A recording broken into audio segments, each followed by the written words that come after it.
mu nekk mbir boo xam ne mun nañu wax ne énième divergence boo xam ne rek nemmeeku nañ ko si kii nga xam ne mooy gouvernement Macky Sall ak kuje bi.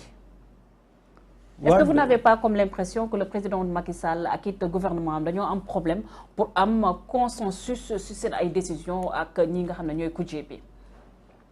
donc dañu bëggul. Et qu'est-ce qui justifie cela? dañu bëggul consensus. xam nga soo jëlee par exemple caution ngeen def dialogue politique pendant 1 an 2 ans.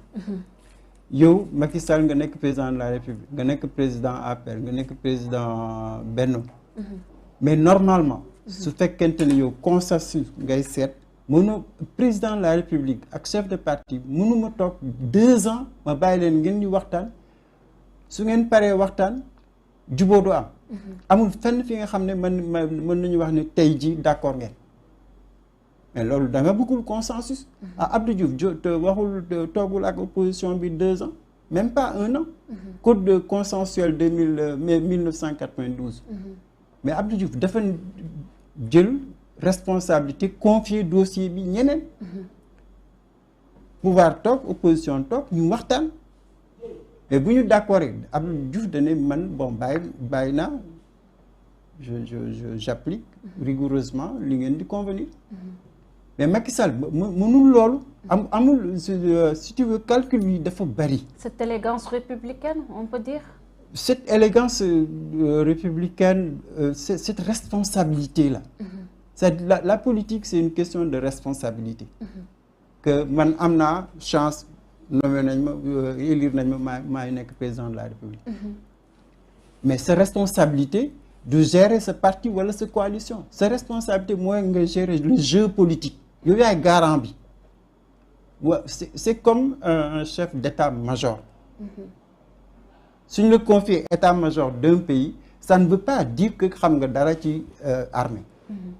wala sur les sciences militaires wala mais tu fais confiance à un état-major à une équipe.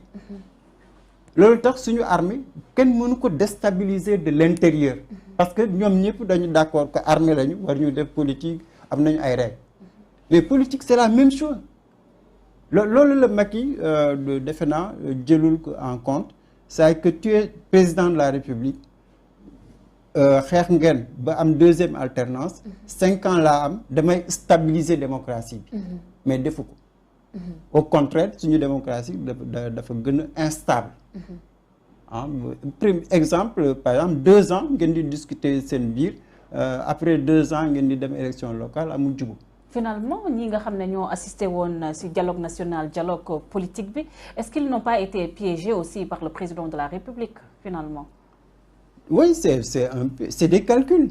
C'est des calculs parce que tey jii boo xoolee de 2019 opposition bi bu mu génnee ci élection yi dafa bañ reconnaître Macky Sall. donc yow sa élection bi jaarul yoon tu es illégitime. mais Macky Sall xamoon na ne que opposition bi bu continuer loon du mën a toog. fallait mu tempérer les ardeurs. mais il fallait mu tempérer et pour tempérer il fallait que mu ubbi dialogue. mais dialogue bi boo xoolee bu baax a baax lu ko taxoon jóg mais du consensus. parce que yóbbu na Idrissa Seck yóbbu na waa PDS. yóbbu na ñeneen ak ñeneen. mais lu ci des mooy même lu ñu doon yaakaar organisation des élections wala même les histoires de réédition des comptes mais amuñu ko. donc manipulation politicienne la. loolu moom aay na ci réussir na.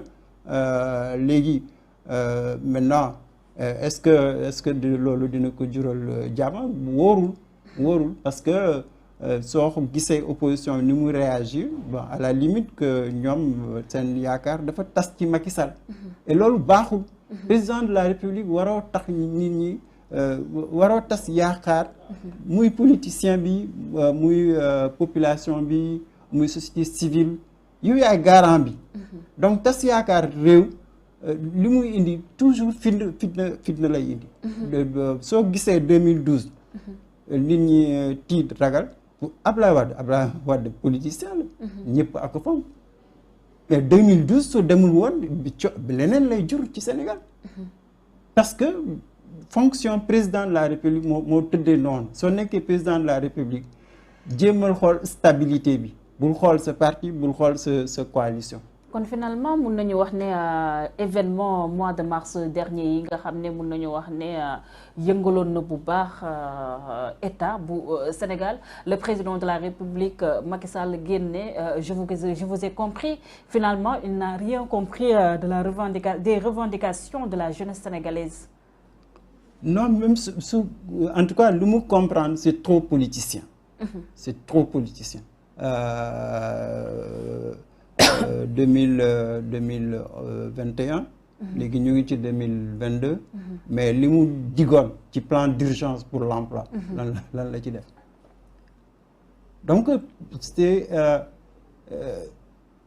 ni muy jàngatee événement mars 2021 bi moo baaxul du affaire politicien soo gisee Ousmane Sonko su doon moom côté sénégalais yi duñu wàcc xale yi duñu wàcc tout à fait mais lu leen tax a wàcc loolu la Macky Sall comprendre ça lu leen tax a wàcc mooy que moom ak nguuram dañu bëggoon xaañ Ousmane Sonko nekk candidat démocratie bi la ñu laal loolu tax nit ñi ne won ko ne Sonko du dem fenn parce que def nga Khalifa gis nañu def nga Karim gis nañu ko kii duñ la ko nangul c'est pas parce que nit ñi dañu taxaw pour nekk Pastef wala pour jàppale Sonko déedéet principe bi la. C'était plus loin que ça.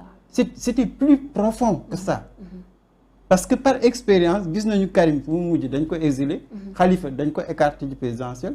mais Sonko su fekkente ne am na 15%. 2019 nit ñi ñu ngi xalaat ne 2024 mën na dem 30 mën na nekk président de la République.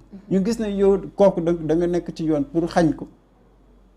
mais day andi réaction la maintenant beneen aspect bi nga xam ne Macky sóoraale wu ko mooy opinion publique bi tàgg sénégalais yi luñ la mën nañ la élire à 80% 90% mais soo tasee seen yaakaar rek dañ la koy war loolu defe naa président gisul loolu ba léegi boo xoolee Kër Massar pourtant foofu la dem def leen promesse ñoom ñëpp ñu naw mais gouvernement bi ñemewuñu sax dem tey ji Kër Massar déjà le ministre bi cortège am bi mun nañu wax ne jeunes yi dañ ko attaqué woon barré sax autoroute à péage bi dimanche bi passé mais parce que yaakaar bu tase loolu fi mu ne rek lay indi tout à fait donc président de la République dafa war a bàyyi xel ci mu gën a bon malheureusement ñoom politicienne moo ëpp doole mais par contre su nangoon par exemple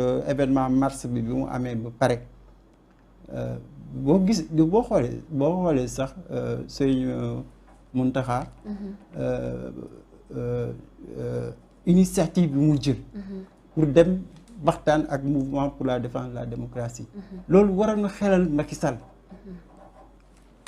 parce que xalif bi mën na suma yoon nekku ci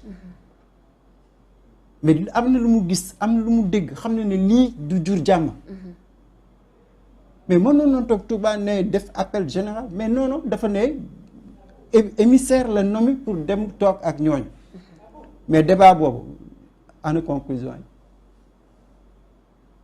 donc loolu président de la République defe naa dafa war a bàyyi xel ci li nga xam ne ay erreur politique la mën na ko jural lu rëy di mooy défaite politique mais mën na jural surtout réew mi fitna et defe naa président de la République dafa war a moytu fitna 15 millions municipal 15 millions départemental 15 millions muy 30 ñu ëpp di yëkkati seen ay kàddu di xam le ne fu mu toll ni ak ce montant bi dafa mel ni comme démocratie bi soit dañ ko bëgg a privatiser wala ñu jox ko les riches mais aussi bu ñu xoolee floraison aussi des partis politiques yi nga xam ne ñu ngi fii ci Sénégal te ñu ëpp ci ñoom dañuy langaamu rek est-ce que mën nañu wax ne aussi ils ont eu raison aussi pour réguler aussi le scrutin aussi. Non, ils n'ont pas eu raison. Gis nga su doon bon ils ont eu raison on allait le dire mais nu ñu seen démarche moo baaxul. Gis nga ñoom lu ñuy xalaat mooy que suñu fixé 15 millions muy 30 millions. ñu bari duñu bokk ça c'est vrai. ñu bari duñu bokk bon mais li ñu xamul mooy que démocratie du fonctionner noonu. surtout am nañu expérience Sénégal bi ñu wane ne que Sénégal yi dañu fonk démocratie. loo leen xaañ soo leen xaañee démocratie dañ la koy won mooy cas bi ñu doon wax Sonko. mais période le président Abdou Diouf. war nañ ci jàng parce que Abdoulaye Wade dafa toog xeex. pour nit ñi am 18 ans pour voter.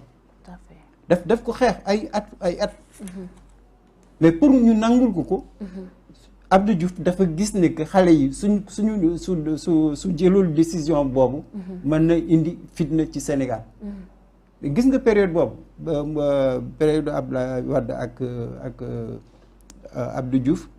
mais ñoom PS mosoo leen dégg ñu lay waxu xaalis. ci élection. donc Macky Sall loolu mooy erreur am suñu démocratie du affaire xaalis. dañ ko gëm.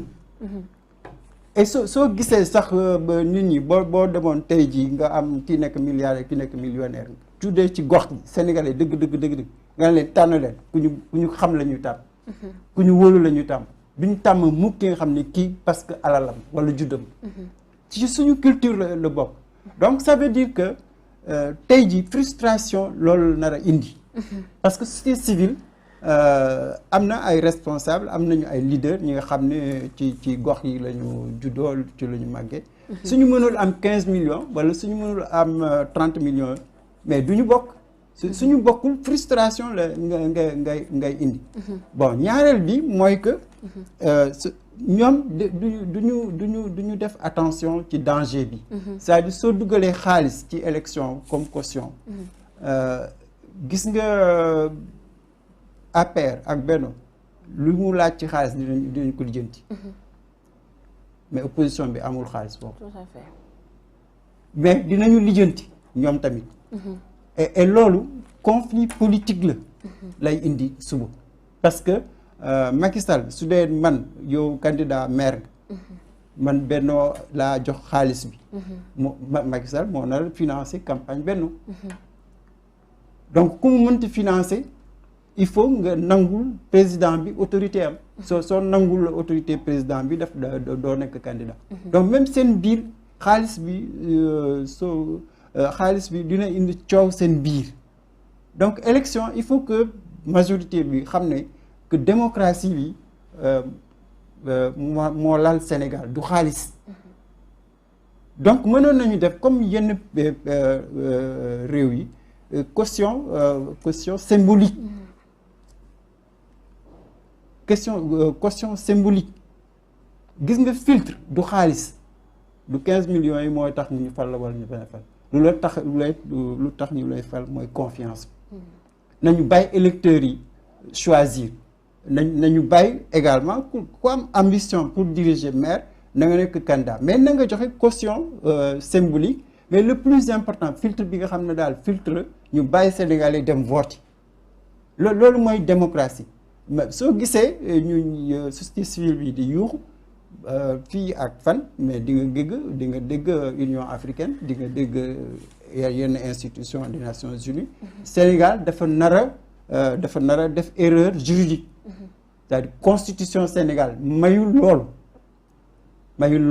le président de la République. c'est-à-dire que même booy fixer caution waroo empêcher participation de l'électeur ou de celui qui veut être élu.